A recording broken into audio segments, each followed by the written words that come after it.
This is Jay Horwitz with another edition of Amazing Mets and Online Podcast. My friend, close to 40 years now, engaged a couple of years, Bobby Ojeda. In the mid-'80s, you probably don't remember, you almost got me fired. Your brother-in-law's bachelor party, you coerced me to go out drinking with a group of friends, took me to a bar in Staten Island. You dropped me off about 4 or 5 o'clock in the morning. You dumped me in my office. I fell asleep on my closet. And my poor secretary, Lynn Daly, at the time, came in. She was scared. She thought I was dead. Well, she was a doll then. Yeah, she still is. We had a great time, and we actually did think you were dead, and we didn't want to stick around. So you kind of made me led to beating pants a couple of instances. I've never done that stuff before. Yes, you have. Okay. Yes, you have. So November 1985, 8 players involved. New York Mets acquire Bobby Ojeda. 12-12 with Boston, no big deal. But I didn't think it was a big deal. It turns out it was a big deal. Well, it was a big deal for me because I really wanted to get out of there, and not because I didn't like Boston. I loved Boston, and I loved the Red Sox. I had fun there, but the team was old and grouchy and tired, and a lot of guys were hanging on. It didn't feel like we were on the cusp of winning anything. John McNamara had come in as the manager in '85. Didn't really care for me. I shut his team out this previous year, 1984. I had 5 shutouts that year. I shut his team out twice, right? This is the manager, the new manager. I pull into spring training. I say, hey, I see his car. Let me go say hello. And he just, hey, how are you, John? Bobby Ojeda. He goes, yeah. He goes, I saw you pitch one time, 1980, during the strike. I'm like, oh, if I can't say edit it out. But I said, this ain't good because I just shut him out the previous year, and he forgot. I have to stop before we win the championship '86. Wouldn't win without you.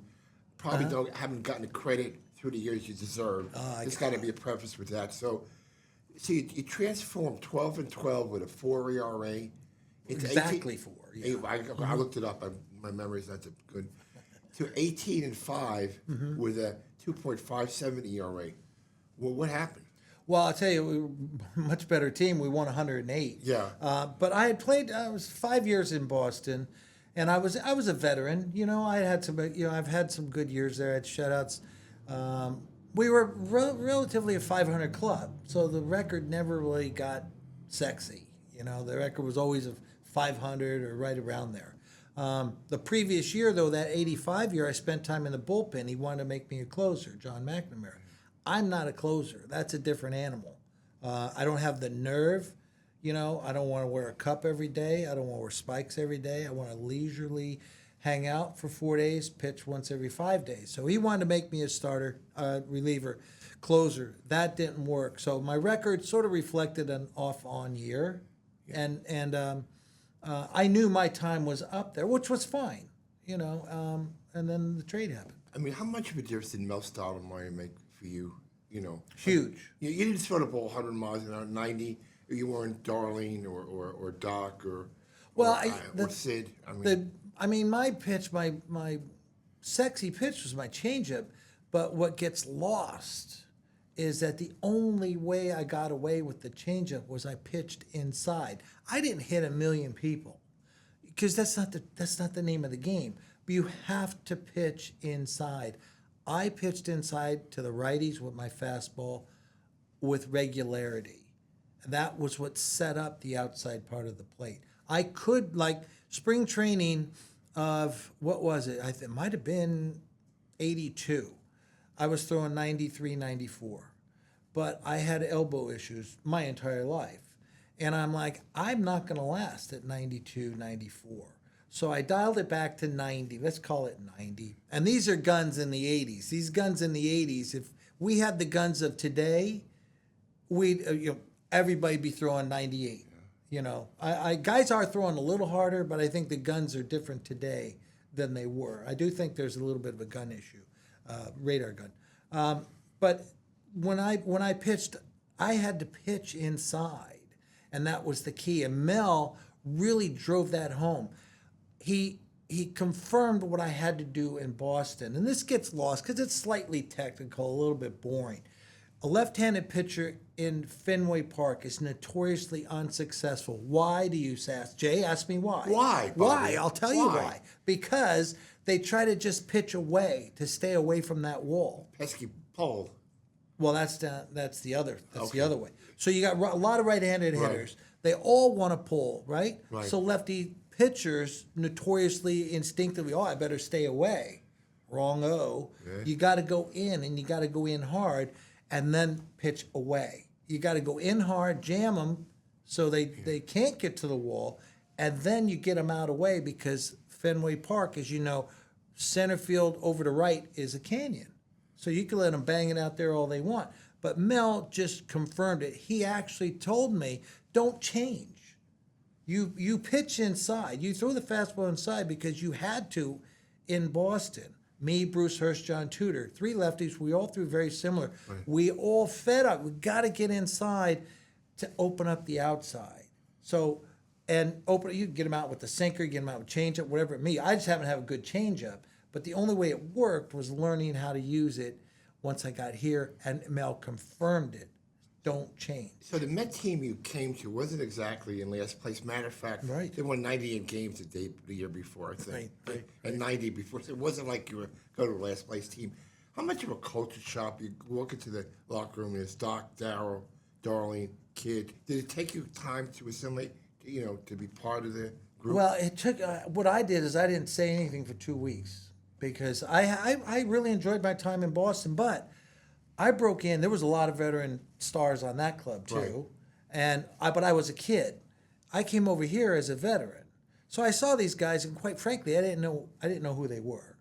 I was you in know who American. Gary Carter was? Yeah, I was in the American League. Okay. Back then, you got all this information nowadays. Everybody knows everybody. There's interleague play. Yeah. Back then, and you know me, I'm a one-trick pony. I was concerned with the American League. Yeah. So I didn't really know what the Mets were doing. Now, obviously, after I got traded, I said, let me check these guys out. But I didn't know that much. There wasn't this. Now you can learn. I can learn what kind of dog they have, what they had for dinner last night. Back then, it wasn't like that, nor did I give a darn. I'm like, I got a job to do. So I saw these guys, and you probably remember, I didn't say much for 2 weeks. I was just looking. I'm like, I'm in a room full of puppies. These guys are younger. They're full of vinegar. They're all, Davey's got everybody whipped into a frenzy saying, we're winning the whole thing, Yeah. or get out of here, pack your bags. So, Big training speech. yeah, and so it was like, I love it, because over there it was survival of the old guys, say, hey, don't rock the boat, we just want to, you young guys just be quiet. Here it was like a room full of puppies, I'm telling you, I loved it. And so then I'm like, I love this vibe.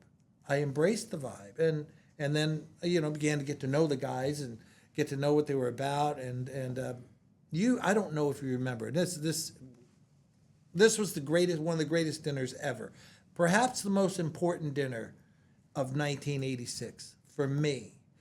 We were in, and you brought up Mel, who we all love, Mel Sotomayor, Right. pitcher, all loved him, gentleman, but a great man as well as a phenomenal pitcher and teacher. So we have a pitcher-catcher dinner in Pittsburgh, 1902, place where you used to get drunk all the time. Maybe once. Whatever. All right, so we have a pitcher-catcher dinner there, right? This is early in the season. Yeah. If you look at the 86 schedule, when we played Pittsburgh, it was early. That's when we went. So I still hadn't talked much. We're out of spring training. We're up here. Season's going. But I'm still like, I'm loving it, but I'm taking more of it in than, I'm just watching, and I just loved watching these guys all crazy and amped up. We go to dinner at 1902. I'll never forget, a great steakhouse, old school. We all go in, all the pitchers, catchers, Vern Horscheit, the old He's dead bullpen now. coach. He's dead. Yeah, Yeah. It in wasn't the peace. food, because it was a while ago, but he died. He's hurt. Yeah, the food was fine, but and everybody was there, and it's a big table, and everybody's drinking, and you could smoke cigars while you're eating. It was a fantastic time to be around and to be in the big leagues and to be young and strong. So we go to this dinner, and they go around. I still haven't talked much. They're going around the table. What would you like? Boom, boom, boom. What would you like? The guy's going around the table. It gets to me. I go, well, what do you recommend? To the guy, and sitting there, and he goes, well, we have this, we have that. But he goes, we have a beautiful prime rib. It's a big and it's a beautiful prime rib. And I go, and everybody's kind of looking at me because they still haven't heard me talk much, right? So I go, well, cut that effer up. People spit their drinks out. They're like, we've never heard this guy talk. And he immediately tells this guy to cut that thing up and let's go. And it was Katie bar the door from that moment forward of that whole season and that dinner. You're always kind to me, Bobby. I didn't like to go out a lot. I try to keep my distance, but Well, you like to hide. And a lot of times you used to send friends to my hotel room Yes, I to did. check on me, which I thought was very caring of you to do that for me. Well, I felt it was important to make sure that, you had company. Yes. And sometimes, people I'd run into were female people. It happens nowadays. It happened, and, that was how you guys made me feel part of the team, and that was one thing of making being part of the that was the 86 Mets. thing. And this one night I was at CVS. I was Yes. getting some Pepto-Bismol. Yes. And I ran into the nice lady at the counter. I Yes. said, oh, by the way, you're in the medical field. Because she was at CVS, cashier. I said, a friend of mine, I don't know, could you take him some? Because I know he always has stomach problems. Yes. Can you bring him some Pepto-Bismol? Was She it I sure. should? But Oh. I didn't learn. I was a little afraid, so I kind of. Right, well- I said my knee hurt. Right. Yeah, Well, could- it was me and Aggie, Rick Aguilera, outside the door. Hey, can I go back in the minor leagues? The original term vulture really Yes. emanated with you. Rochester plays Pawtucket, 33 inning game, Yeah. 32 innings, and the 33rd inning, you pitch and get a win. Yeah. How did you accept that win? A silver platter. That's crazy. 13 32 pitches. And you pitch the 33rd inning and get a win? I didn't even watch the first 32. And I show up for the last one, and I get the W, and it was a pterodactyl. It was beyond vulture. But then, longest game in baseball professional Right. history. I don't know if it still is or not. But that's kind of cool. It just landed on my day, and Joe Morgan, who became the manager of the Red Sox, Right. later was my manager, and he worked it out so I had the ball on that day. It was a big thing because there was a strike. Right. At that time, it was 81, I Yeah, believe. yeah, that's- There was a strike. So all the baseball world back then, which was a lot smaller than it is now, was there. They built stands and just for the media. It was really, really cool. And all my friends on the team and all these guys who were most likely never going to make it to the big leagues because most of us weren't going to make it. That's just Right. life. But it was like a big league atmosphere for a day, which was phenomenal. Made all the big national TV shows. Everywhere, yeah. And so, I snaked the W. Yeah, That's don't okay. make it bad person. No. So, jump ahead. Postseason '86. We lose the first game to Houston. Mike Scott. We won 108 regular season games. What's going to happen next? You take the mound. 7 innings, beat Nolan Ryan 5-1. Probably one of the big. We go down 0-2. What's going to happen? Who knows? One of the biggest wins we've ever had in the Mets history. That was up until that point the biggest game of my life. Right. And I say up until that point because I know where you're going. But I wasn't worried so much about facing Nolan Ryan. I was worried about getting people out because I got a hit off him, but I don't really care. My guys, our team, I was confident we're gonna do their thing, but I felt it was very important that I didn't get us behind early. And I didn't put undue pressure on myself. But there's times you have to come through. There's times it's like you look in the mirror, you're shaving to get ready to go to the ballpark. I can't choke today. Yeah. I have to do my job. So, I was facing Nolan. I knew it would probably be a tight ball game. Right. But I knew I had a lot of work to do, and I knew I had a great team behind me. So most pressure I had ever felt in my life in a game up to that point. Yeah. Probably gets overlooked in history. The famous Game 6, which we win in 16 innings, 7-6. You give up 3 runs in the first inning, but that was it. 3 runs, you shut it down in the next 4 innings, gave us a chance to win. Do you remember where did you go? Did you go in the locker room? Did you stay in one place? I stayed in one place for about 12 innings. For the luck. Yeah, for luck. Yeah, And then when Hatcher hits the home run and say, what's going to happen? And then, and what do you remember when Jesse strikes out Bass in the 16th inning? Yeah. I remember. I think I stayed on the bench for a little bit because I still had a lot of energy left. I still amped up, but I had some. Then I went inside because I had my ritual after the game back in the day was to have a couple adult beverages and things like that. Sit at my locker, soak my arm in ice like everybody does. Everybody did, still do.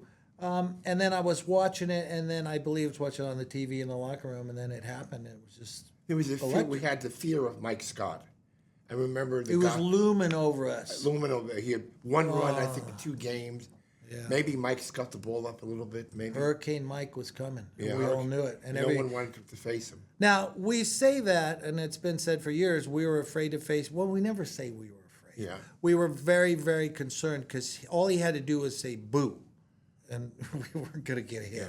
So now that was the thought process. Had we lost Game 6 and faced him in Game 7, my heart of hearts, we'd have beat him. My heart of hearts, we'd have beat him. Yeah. But we didn't have to cross that bridge. You know, you talk about the comeback in the World Series, but the comeback that day, Game 6 against Houston, losing 3-0 against Bob Nepper, Yep. couple of hits, we get 3 runs in the 9th. We went through that game with 5 pitchers. I think it was you, Aggie, McDowell, and Jesse, maybe 4 pitchers. Might have been, yeah. When do you think 4 pitchers would cover 16 innings? Well, that was the one when, remember, Jesse and Roger were switching in the right field. No, that was Cincinnati. Oh, that was Cincinnati. That was Cincinnati. Okay. That was a game when they had the big fight and Ray slid it to Eric Davis. Oh, yeah. Okay, anyway, yeah. But whenever, I think Roger pitched 5 innings, Aggie pitched 4 innings, and then they had the greatest mound confrontation when Keith supposedly told Jesse, if you throw another fastball, I'll kill you. There's a lot of stories that are like long on story, short on accuracy. Yeah. I wasn't on the mound. I don't remember if that happened or not. I probably did. If Yeah. Jesse said it happened, it happened. He was there.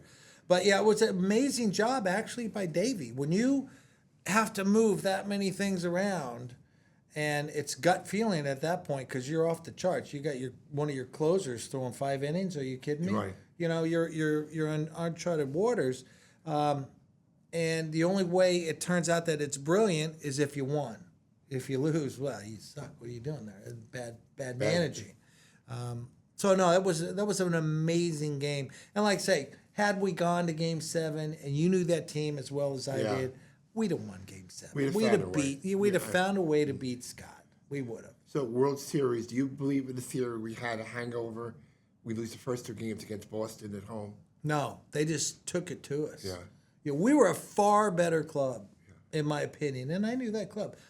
I knew that. I was the only guy in the world who knew that club inside, and I knew our club inside from a player standpoint. I was the only guy. We were a better club. I know that. The Mets were a better club. Doesn't always mean you're going to win, and it didn't. We didn't come out flat. We just couldn't get it done. Yeah. We didn't get it done. We were recovering from the plane ride. Well, we were a little tired. Yeah. Yeah, I know. It was a long couple We time played up a zones. little bit. And Yeah. I remember when Davey, they wanted us to pay $10,000 for damage. Remember we got yelled at? Yes. Down in the locker room? Yeah. He came in and yelled at I us. think Davey ripped up the check or something like Well, Davey yelled a little bit, but then Mr. Frank Cashin, who I love to this day, God rest his soul, he's dead, loved Frank. He changed my life by bringing me here. I'm still here all these years later. Yeah. Married a Staten Island girl. that. That's nice. Where am I going? I'm going nowhere. Anyway, we had some issues on the plane. A couple seats got broken. There's the stories of what happened on that plane far exceed what actually happened. I was sleeping. I don't know. Yeah, sure you were. Anyway, so a lot of stuff, crazy stuff. There was wives on the plane, so that's why it's.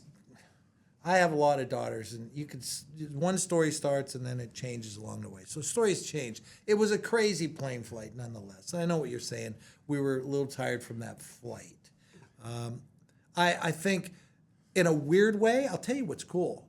Because as players, Davey always had our back. Right, he did. We always knew. That's why we fought so much. Because he would yell at the other guy, and then he'd get up. We were mad anyway. Then it's like, Dad says it's okay, go kick their ass. And so then we would do that.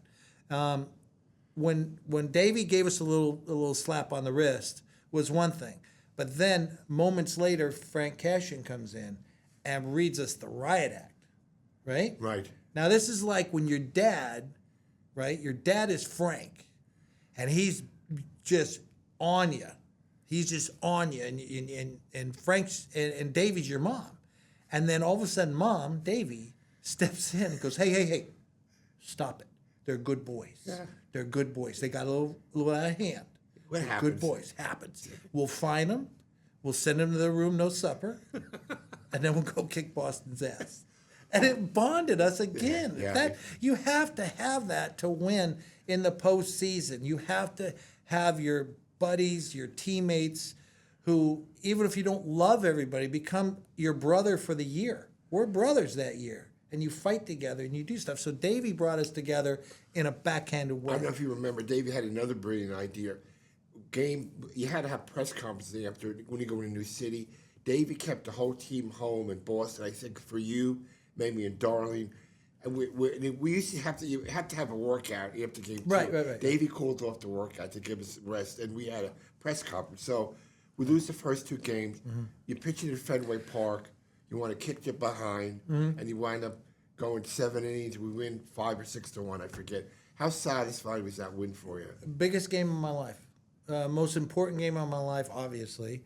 The biggest game, the game I'm most proud of, because it was personal. It wasn't just a game. It wasn't just the World Series. Our back wasn't just against the wall. It was personal. There was guys over there that I loved, and there was guys over there that I couldn't stand. And if I'd have lost to them, because they wanted to beat me as bad as I wanted to beat them, maybe more. Well, not more. I really wanted to beat them. If they'd have stuck it to me like they wanted to, I'd still be struggling with that. But instead, I stuck it to them. Yeah. And it was personal for them. When a guy gets in the box on you, there's a moment where you look at each other. No matter who it is. Some guys don't like to do that. I like to do that. So guys coming in, these are guys I know personally. Some of these are friends. Some of these guys I can't stand. They're coming in the box, and we're looking at each other, I'll bet briefly, but the hate and rage is transferred. Was it a love fest? No. There was guys over there, I despised and wanted to beat them. Lenny led up the game with a home run, right? Yep. I'm in the bullpen. It lands in the thing.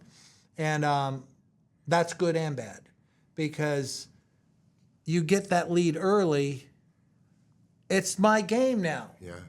If it's 0-0, a lot of guys pitch great 0-0. A lot of guys pitch great down 1 or 2-0. I know guys like that. I played with them. I coached them. I analyzed them. Some guys don't like the lead. I like the lead. So I got that lead, but all of a sudden the onus is on me. To keep the lead. I got to keep the lead now. Now it's like, man, now it's on me. You got to embrace that. And I did. I loved it. Having that 3-run lead did not mean the game was over. It just put more fire in my stove if I needed any more, that now it's on me. Now my teammates are dependent on me to hold this lead. So you pitched game 6, famous game 6. Mm-hmm. You didn't pitch badly, 2 runs in 6 innings. Yeah. But, I mean, do you remember where you were when the ball went through Buckner's legs? Yeah, I actually was, I pitched, and I was out of the game. I had to go ice my arm. Just, I don't know why, there's no tomorrow, because, for me, that was it for my year. So I went up, I was in the locker room, kind of bummed out, because at that point, it was still early, and then Aggie struggled a little bit. And then, so it didn't look good for us. So I'm in the locker room, probably down to my underwear or whatever. And I was having a couple social sparklers and kind of down, really down, you know. Sure. And then I'm watching on the TVs. You remember the old locker room? Watching, here's a hit. There's another hit. There's a thing. And then the one at-bat that really stands out to me in that sequence was Gary's hit. Yeah. Gary's look of determination. He wasn't going to make the last out. And you know what? He didn't. Remember I said you got to come through every now and then? And his determination came flying through in that at-bat. Yeah. I mean, I still remember that hit. Yeah. So then it started to get kind of interesting. So all I did was I wrapped a towel around I think I had my underwear on or something, no shirt, and shower shoes. Maybe I threw a T-shirt on. I wrapped a towel around my midsection, ran down the tunnel when it was really getting action-packed, right? So I'm leaning. Remember the old tunnel? I'm leaning out of the tunnel, leaning out the dugout, looking what's going on. So then the hit happens, and because I was half naked, I didn't go out to see the ball actually go through. You should have. Yeah, right. But I heard the crowd and saw that thing. I'm like, oh, my gosh. And so then it was just chaos, running back up the tunnel, everybody coming in. Now everybody was ecstatic, but there was a governor. We were ecstatic, but we were like, there's more work to do, Right. but ecstatic, and not like trying to choke it off too much, because we knew at that point we had this thing. We knew it was over. We knew we were going to win Game 7. And then it rained the next day, right? Yeah, there was a Jewish holiday. We rained. My rabbi, I was supposed to work that night. I went to the rabbi for dispensation. He worked. called off the game, moved over to Monday. So 1988 was a great year for the Mets, but not so much for you at the end of the year. Well, that was a year I couldn't buy a win. Yeah. I was 10 and 13. I was under 5. I had a 2 ERA. And then I got hurt there at the end. That didn't go well. But you know what? The one positive thing with that, you got the Metropolitan Gardener of the Year award that year for your gardening skills. Well, I'll tell you this. In my life, I've been knocked down and got up. Yes. I've tripped over my own feet. Yes, That would you have. count as tripping over your own Yes, feet. yes. One thing I always did was got back up. Yes, you did. And I was always proud of that. So that happened. Then I came back, and for here it was kind of over because we lost that '86 mojo. We lost the '86 Right. mojo when we lost Ray Knight. I will go to my grave in my heart of hearts. Losing him was the catalyst to the downhill. In case people forget. But so, at the same time, though, 25 guys still played. yeah. And anytime you're dependent or point at one guy for a win or loss, I didn't get a whole lot of people pointing at me. I'm the only reason we won in '86. Right. Which I feel I was. Yeah. You know? No, but did you pitch in a game when a fly ball hit a pigeon? Yes. Tell me, what was that? I forgot. That was here. It was here. Right? It was the hitter. I forget. Big hitter, really real gentleman with Atlanta. Dale Murphy? Dale Murphy. He had Dale- a fly ball and a ball killed Smoked the pigeon. Smoked the pigeon We got right over tickets on shortstop. ASPCA. Yeah, sure you did. The bad thing is, after that, now it was going to be an out, Yeah. but it hits the dopey bird, blows the bird up like a hand grenade, and then the next guy takes me yard for a 2-run home run. That's terrible. I know, lost the game. That's stupid. I hated pigeons ever since. Still hate them. But I saw Murphy a few years ago. He remembers that too. It's I'm like, just it's the sitting damnest there. I thing. remember you pitching the pigeon game. The Yeah. type of- Well, see, this is the type of thing back in our time earlier. Well, it's our time now too. At least with all the social media, that would have been an emoji. yeah. You know what I'm saying? ball. Now, it's like, what happened? People don't even remember. Yeah, But yeah. But listen, you've been a great friend for a long time. Yes. I value our friendship, and you had a great career.